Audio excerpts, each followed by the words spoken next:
Welcome to Cybersecurity Where You Are, the Center for Internet Security's podcast. I'm Sean Atkinson, CISO at CIS. And I'm Tony Sager, Senior Vice President and Chief Evangelist at CIS. Cybersecurity affects us all, whether we're online at home, managing a company, supporting clients, or running a state or local government.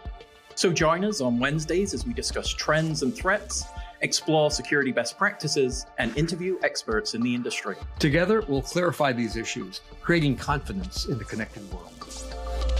Hello and welcome to the show, Cybersecurity Where You Are. I'm Sean Atkinson, CISO here at the Center for Internet Security, joined by a returning guest, one of the fan favorites, Mr. Brock Boggs. Brock, how are you, sir? Hey, well, I didn't know I was a fan favorite. That just made my whole week. I'm doing much better now.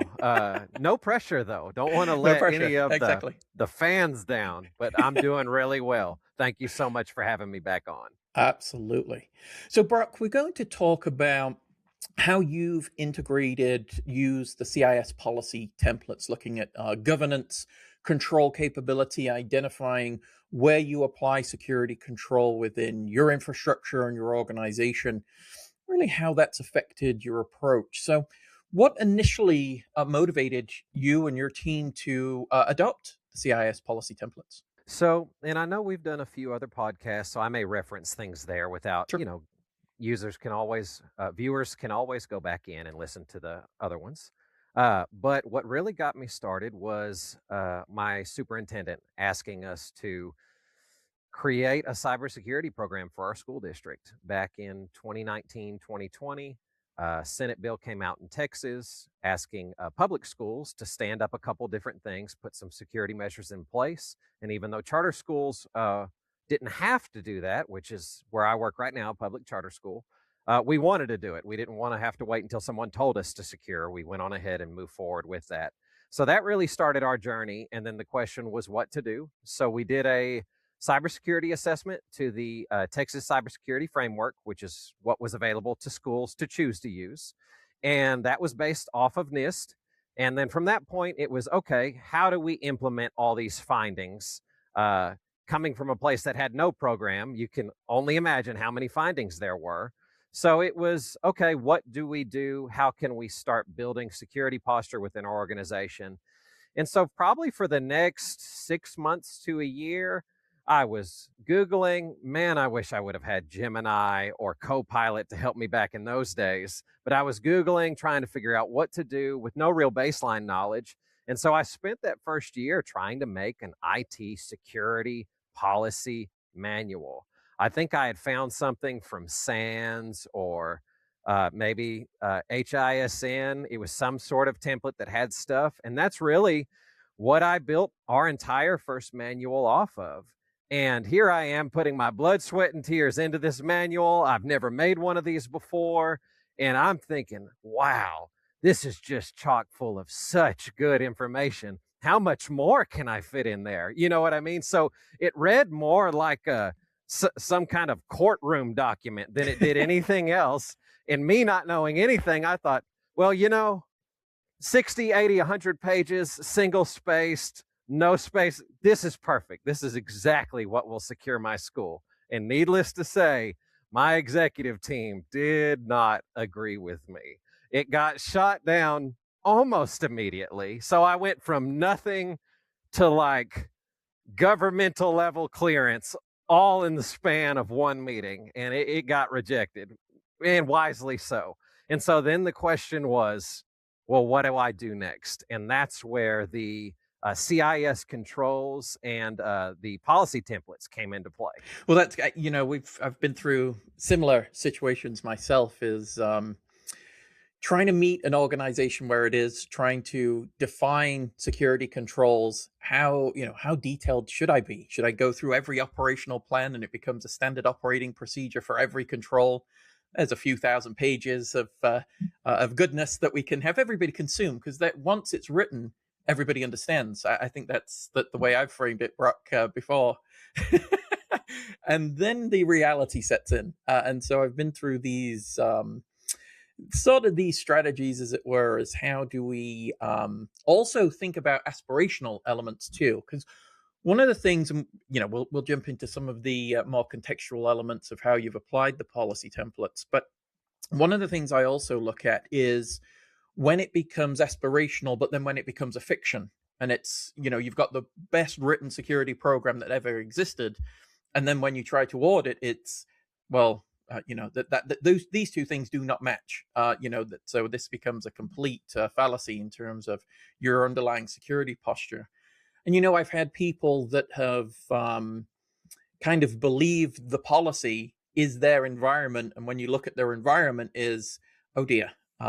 You seem to believe the fiction more than you do the actual truth of looking into your systems. But we're going to dive into that. So, Brock, as you started then, through this challenge, right?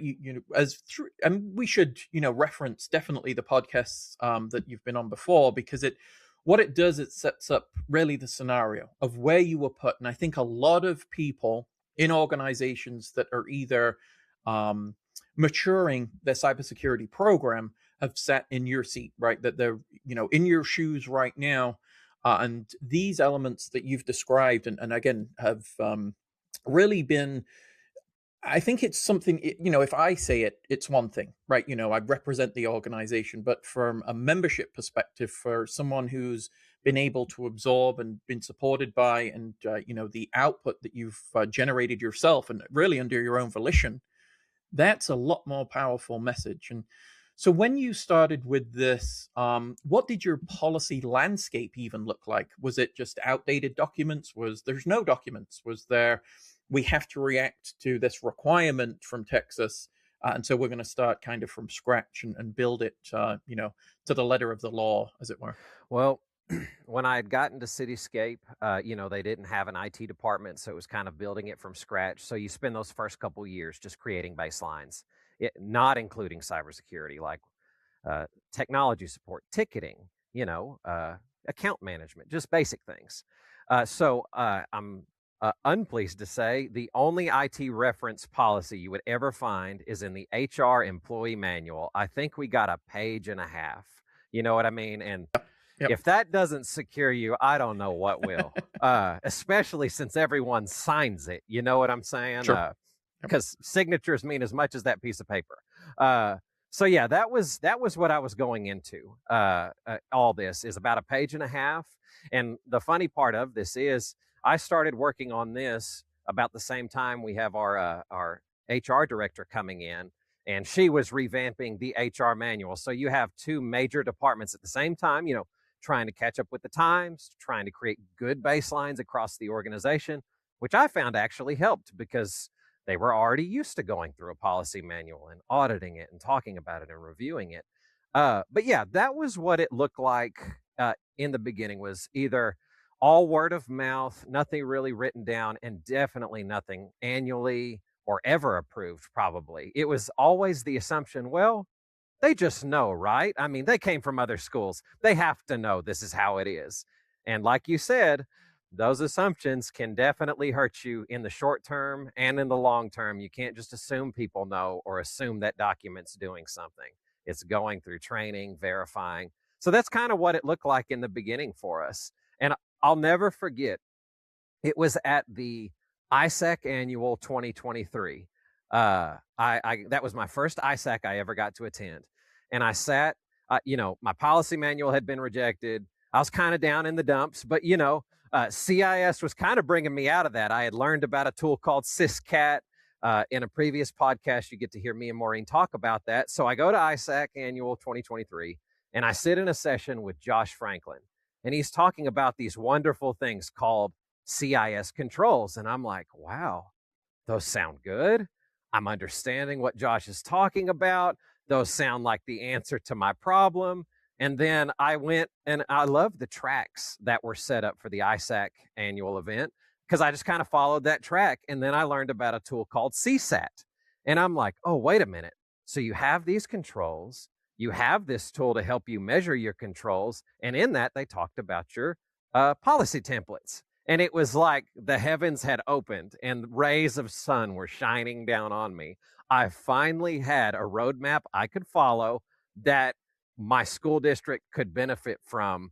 And it wouldn't be what I tried the first time. So that's kind of what it looked like, our landscape, and then moving into trying to craft something new with the CIS controls and policy templates. Yeah. Well, that's great. I mean, that's obviously from a feedback perspective, I mean, that's what we obviously want to hear, right? It's something that's palatable. It can be attributable to many different scenarios. So it's not just, we focus on this very unique niche sector, is that this can be expanded to many different organizations. Again, trying to meet you where you are, right? The name of the podcast, where you are. And so doing that, I think also gives us an approach, Brock, that is really aligns to maturation.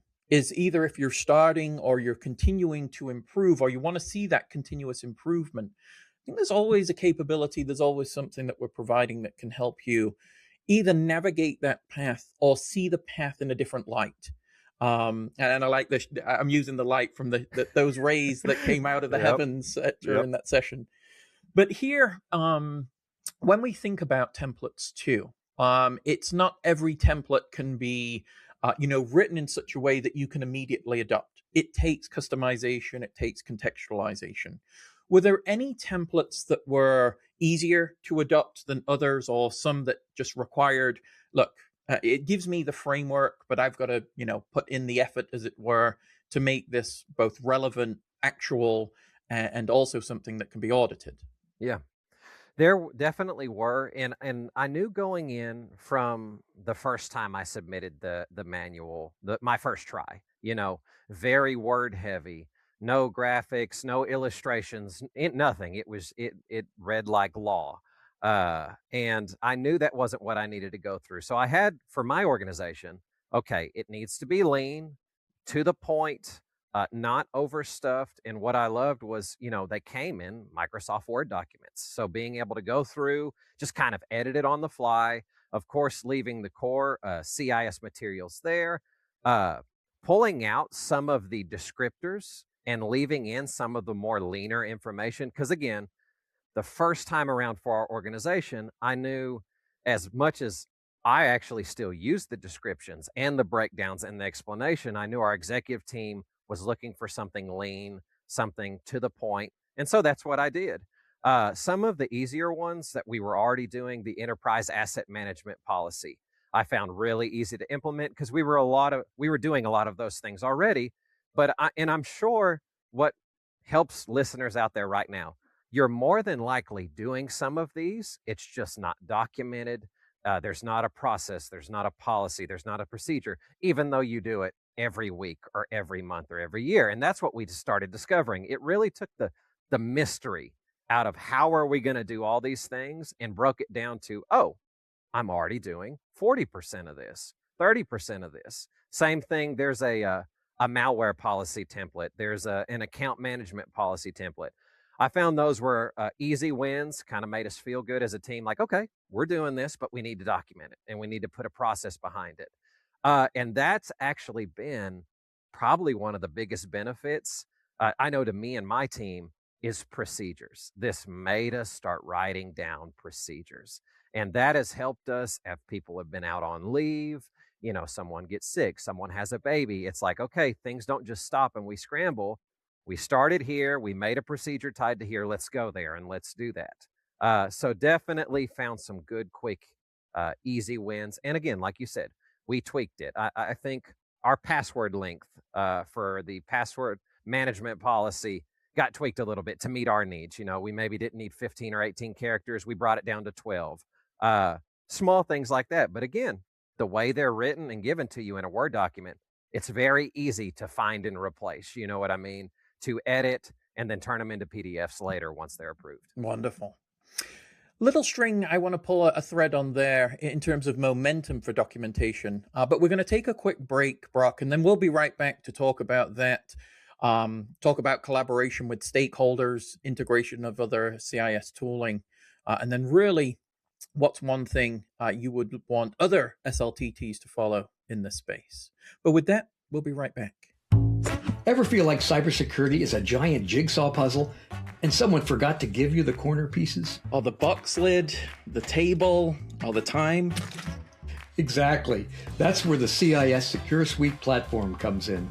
It's your intuitive starting point for cybersecurity. One dashboard with the functionality of Syscat Pro dashboard and CIS CSET Pro built in. From policy to implementation, it puts the puzzle together for you.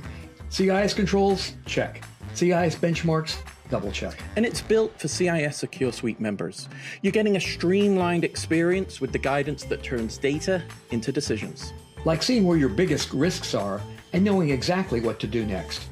Share results easily with internal security teams from one great tool. Plus, it helps you align with frameworks like NIST and ISO, making you audit ready. Whether you're a small team or a cyber underdog, the platform gives you the visibility, clarity, and confidence to act. So if you're ready to stop guessing and start securing, visit cisecurity.org/securesuite to learn more. CIS Secure Suite Platform. Cybersecurity simplified. So Brock, just before the break, you were mentioning how this now started a momentum, a movement, as it were, for documentation, and how that helps build, continuity if somebody happens to be out or someone leaves the organization and they had, specialist skills, specialist job function, and what did they do? Well, it's not written. That's going to be a problem. And now that starts when you get the policy templates, it starts kind of a movement within an organization. Could you expand on that just a little bit for me? Absolutely. So being a part of a very small team, I mean, we've got 2 desktop support technicians that service our campuses, and then it's me and my network manager.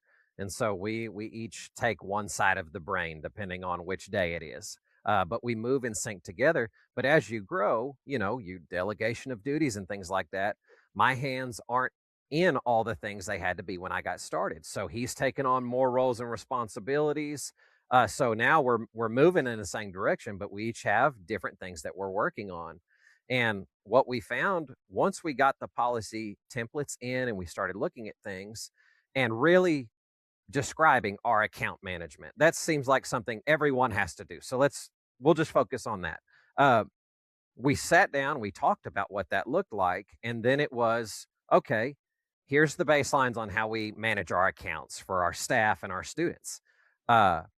What sets those things off? That was the question that came. Oh, well, this does it here, that doesn't there. And I thought, oh, wait a minute. I didn't realize that did it there because I hadn't touched it in a while. But this really got those conversations going. Not that we don't speak all the time, but getting into the details like that. And then what I didn't know and he didn't know was he was going to be going on paternity leave in about a year and a half after that. So he was gone for 3 or 4 weeks, but those procedures that we knew we needed created all came into play at that moment. So it wasn't just securing our school that these policy templates helped us do. It really was the framework of how can we do what we say we're going to do in these documents, and we've got to put that somewhere. Brilliant. Yeah.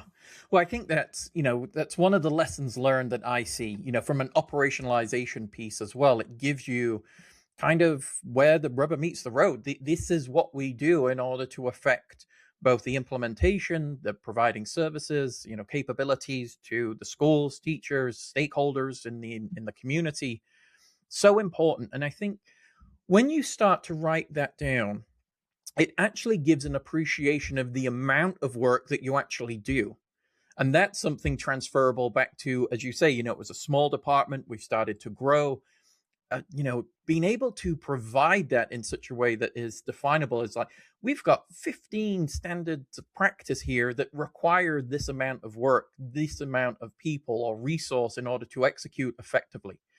Now that takes, internal resources, expenditure, things of that nature in order to actualize that at a pace that obviously we've continued to see the digitization of education, really, just transformative. And you mentioned AI earlier. That's also going to be another kind of effect or factor in the next few months, in the next year, that everybody's going to have to really start to incorporate these things.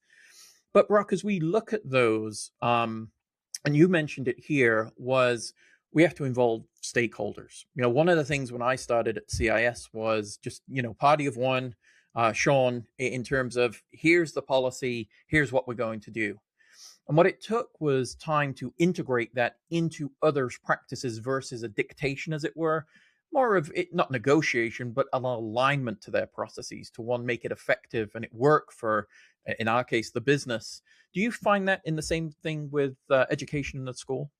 Absolutely. And I'm a pretty transparent guy, so I'll just let you know that is if I had involved my year's worth of work with our cabinet that I sat on, I sit on our leadership team, but I kept thinking, okay, I've got to get this right and then show it. Yep. If I had just talked about it, I could have found out 6 months ago this was not it. This was not. But again, I kept thinking it needs to be this perfect thing. So I undid all of that the second time around. CIS had kind of become a household name. We've been using Syscat. Uh, I've been I started talking about these things during my portion of our cabinet meetings, even if it's just informational, like, hey, we're working on this. This is what's coming up. And what was nice was anything I talk about, I try to bring it to the understanding of the entire team because you've got HR, finance, you've got instruction, you've got marketing. You've got everyone sitting in this room. So I can't just bring technical. I have to make this something that they'd be interested in hearing.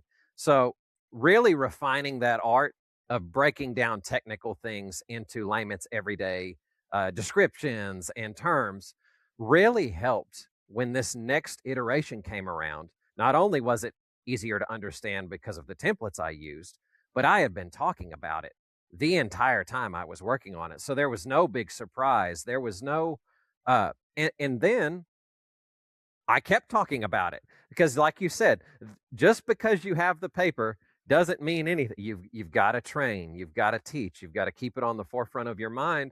And so I started making, five of my 15 minutes something about cybersecurity or security, and color me shocked, they still love it. I can't I'm waiting for them to go, okay, all right, that's enough. But keeping it fresh, keeping it real, getting them involved and tying it back to how it will help them to do something or to avoid something that they're probably already thinking about has really made this a what cybersecurity already is. It's not an IT problem. It's an organizational thing that we all tackle together. Yeah. Yeah, it's that's so good to hear because there's still organizations that, in person in your position sitting in leadership starts talking about cybersecurity. It's technology. We don't care. It's technology. Go figure that out. With the wizards, as Tony, my co-host, would say, and come back to us if there's any issue or if there's a risk of something. If we're breached, let us know. That'd be great. But everything else, don't bother. And it's like, yeah, we've got to expect some level of professionalism as we're talking about these things, just because it impacts so many, right? That the impact, and really the threats that we're having to deal with in the space need to be again understood. And I like the way you put it, though. It really helps, one, drive motivation to hear about what we can and cannot do from both a security posture and an operational consistency perspective, right? This is what we've defined. This is how we've created it. This is what we're curating. And that helps, I think, being a storyteller in some cases. And again, why you're so popular on the podcast. We love your stories. That helps really communicate, and I think it's the cross-departmental element too. Was there any benefit that you saw as you started to, express the capabilities, what you were trying to build, that you then got, well, from a legal or HR or from other elements of leadership, were kind of leaning in more to either assist you or, oh, we need the answer to that as well, because that's going to affect our policies or our approach. Anything along those lines, Brock? Absolutely. And it came from the most unexpected place for me. It was the business office of all things. It was so great. It was, I don't know, it was even just a few months ago. I was talking about something, maybe a tool we have, showing them some data, and just giving them some ideas on why this is helping us secure or why we're going to be doing this. And our director of finance came up to me and said, I never thought about that in the realm of my department, but I need to know if this happens. It was business continuity. That's what it was, or continuity, I believe is how you say that Yep, word. absolutely. The way you read it and the way you say it seems different, but she's now looking into her own interdepartmental procedures on when they change maybe ACH information, what layers of protection to make sure we're not paying the wrong person. Like, seeing that go across that department has been really cool. And now we're having this constant dialogue. And then on the other side, being able to get with our instructional leadership this last August, because school years normally start, staff come back July, school starts in August. I got the opportunity to do my first ever district-wide all staff cybersecurity live training. It was the most fun, I think, outside of training students, which, by the way, after the district training, I had some middle school teachers come up and say, our kids need this. Can you do this? That's the greatest training I've ever done, was those middle school students.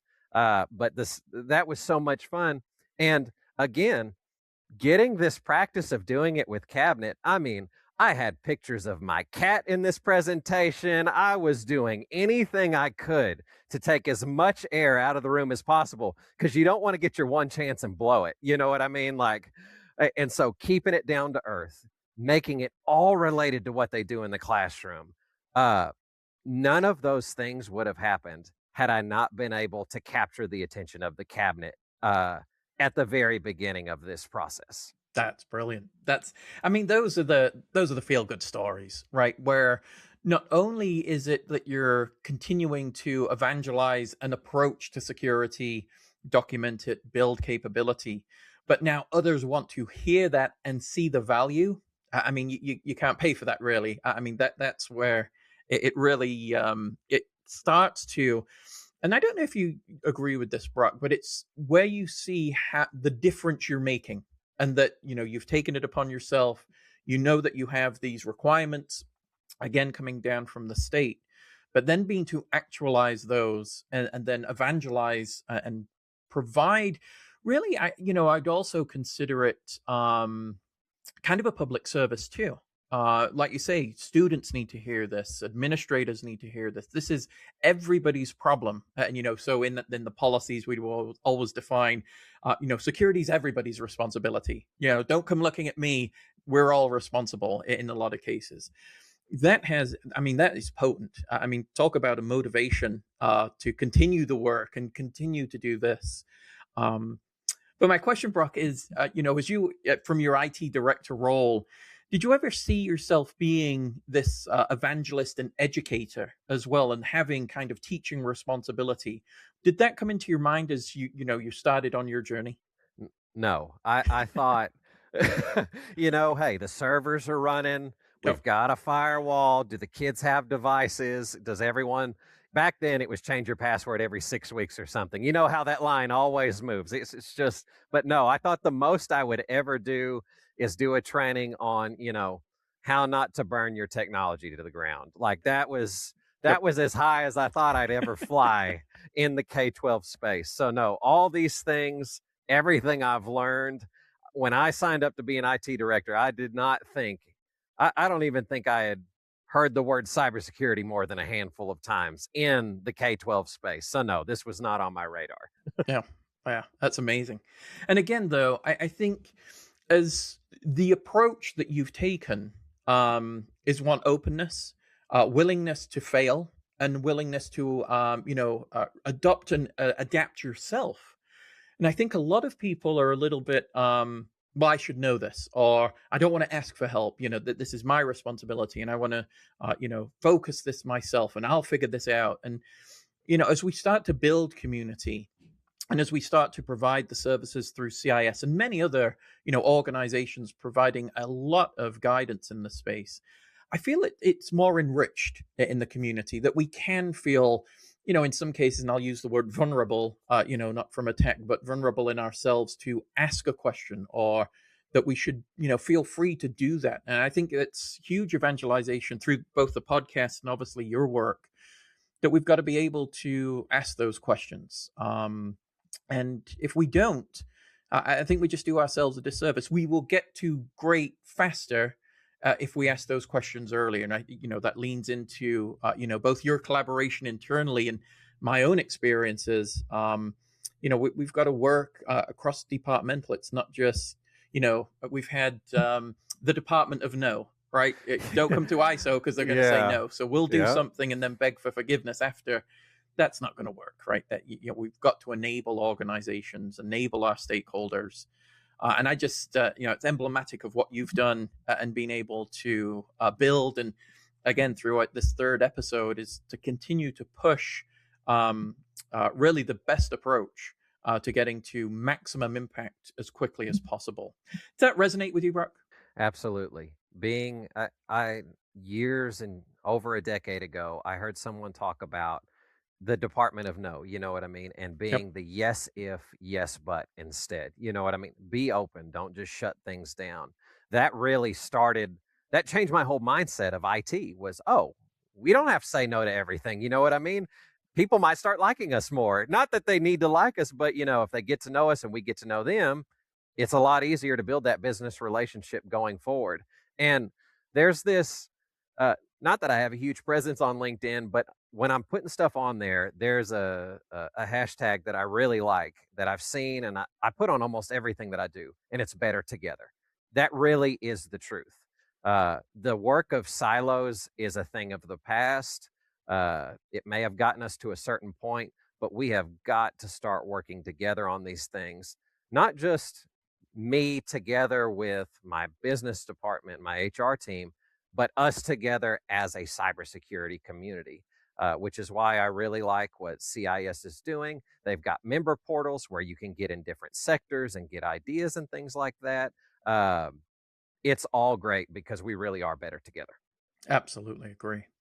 And you mentioned earlier some of the resources, from CIS. And again, we want to evangelize an approach, right? There's many different control frameworks, there's many capabilities. But with the controls, I think from an operationalization perspective and the integration with the templates and some of the tooling that is provided, I think it helps build or at least understand the map and the path to take to get to implementation group 1, 2, or whatever your maturity journey would be. And so any thoughts there or any feedback for any listeners that are starting their path and looking at what can CIS provide? Absolutely.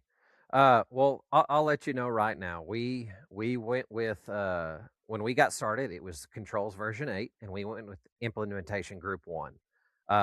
There's a secure suite all-encompassing tool that will have multiple products like the SysCat and what was known as the CSAT tool that you can use now. But when I was doing it and I was using those policy templates, even then I had to remind myself, like, okay, let's start with what we can do. Let's go through these. I used Implementation Group 1. I'm measuring what we're already doing already. That happened pretty fast because we weren't doing a whole lot. And then it was, okay, what can I see us doing in the next year? What could we maybe do in the next 2 years? And what is totally reliant on funding? So when that comes in, this can be met. And taking that elephant one bite at a time. As a matter of fact, I mean, that should go for anything cybersecurity. When I was thinking about, this talk and some of the things we've been able to implement from Implementation Group 1, there was still policies that I have not been able to implement yet, even with just the baseline, like the data management policy. We need that. That has just started taking shape within the last probably 6 to 8 months. But again, keeping it on the forefront of their mind, tying it back to things we may already need to be doing as the state of Texas asks us to do anyways. Slowly but surely, there's less and less of what we're not doing and more of what we are doing. But I really had to get out of that mindset. If I can't do it all, I'm doing a disservice. You know what I mean? It's like, well, no, you can't do it all, but we can do this much now, this much later, and this much when we get funding. That really helped break things up for me to make better use of the CSAT tool, the policy templates, because they're great things to start with to begin with. Exactly. That's wonderful. Thank you. And again, that's it's that type of feedback that continues to motivate us, as an organization to push new capability, provide, where you are in terms of guidance, and, help support organizations, no matter where you are on your journey as well. And like you say, Brock, I think, my last question here is going to be, what's one thing you wish SLTTs understood about policy development? I think you hit it on the head, because this is the one I resonate with. It's not all at once. This is not a big bang of, next week you're going to have, a fully compliant, secured capability at IG level 3. This is a journey, right? And we want to follow you on that journey, provide support on that journey, map that journey out for you. But it does take the dedication and also understanding that it is something of continuous improvement. You can't affect change across every parenthetic in the space immediately. So that resonates with me, Brock. But any other thing you wish other SLTT organizations understood about policy development or implementation? This is something I actually had to remind myself of in the last few weeks or the last few months. Things change. Things don't always go our way. Being in a public charter school, as enrollment grows, your funding grows. As enrollment stays, your funding stays. And if enrollment dips, then your funding dips. We didn't really have an enrollment dip, but it wasn't growing what we needed. I actually had to, unfortunately, lay off a team member just because we did not have, and that was halfway through the year. So, you find yourself making good progress. Your team's churning things out. You're doing good things. And then all of a sudden you get hit back with a setback that you have no control over. It's so easy to let your hands off the wheel entirely, say, well, there goes that. I'm not going to have time to do this anymore. That's when you really have to buckle down and say, okay, I may not be able to do this at the rate I was, but I'm not going to let it go entirely. I'm going to find, if I had 8 hours a month, I may only have 4 hours a month, but I'm going to guard those 4 hours to make sure we're still doing what we need to be doing to the best of our ability. And I feel like no matter what sector you're in, you have a flux of team members and things like that. And just staying grounded in the work, that it is good, we can do it. Sometimes it might just take a little bit longer, but hey, that's okay. We're still going to get it done. Exactly. Brock, that brings us to the end of our episode. Again, I can't thank you enough for your evangelization and support of CIS and what we're trying to do to help organizations, across the United States, across the world in terms of implementation here. And again, it's so great to hear your stories. Again, I think episode 4's got to be on the books. We've got to get that on the books. All right. Sounds good to me. Thank you so much. Thank you, sir. I really appreciate it. Absolutely. And thank you to our audience. Remember to subscribe through your preferred podcast provider. Any comments, questions, or concerns, podcasts at cisecurity.org. Catch us on YouTube at The CI Security.